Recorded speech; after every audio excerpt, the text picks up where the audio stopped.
Hello दोस्तों, नमस्ते, प्रणाम। हम लोग सबके बीच में एगो बहुत ही सुंदर शिव पार्वती सोहर गीत लेके आई बनी। ये गीत आप सब सुनी जा। अगर हमार गीत आप सबको पसंद आवत है तो हमारा चैनल के सब्सक्राइब कर ले जाए। ये गीत के आप सब फुल आवाज करके सुनल जा तो बहुत अच्छा लगे। शिव सांगे सुतली से जड़िया गौरा रानी पूछेली हो, शिवजी कौन बरत हम करी तपिया के उमर बड़ी हो। शिवजी कौन बरत हम करी सेनुराया मर रहे हो। शिव संगे सुतली से जड़िया गौरा रानी पूछेली हो, शिवजी कौन बरत हम करी तपिया के उमर बढ़े हो। शिवजी कौन बरत हम करी सेनुराया मर रहे हो। इतना वचन शिवजी सुननी त मने मुस्काइल हो। इतना वचन शिवजी सुननी त मने मुस्काइल हो।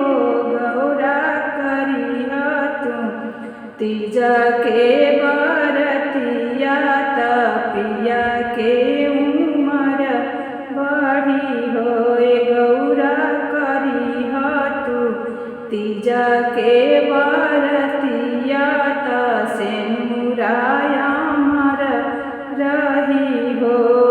तीज के बरत बड़ पावन लगे मन भावन हो। तीज के बरत बड़ पावन लगे मन भावन हो। गौरा निरजल रही निरहारत शिव के पूजन जइह सुलहो सिंगार करिह हो।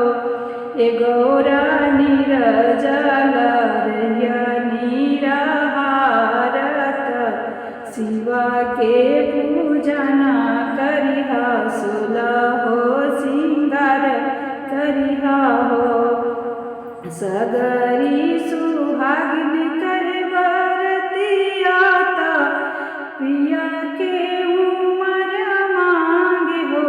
गौरा जन्म जन्म रही सुहागिन सेनुराया मर रही हो।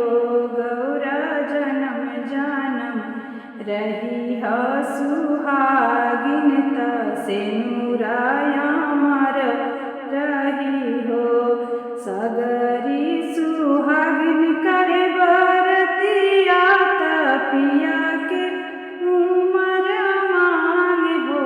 गौरा जन्म जन्म रही सुहागिन सेनुराया मर होई हो।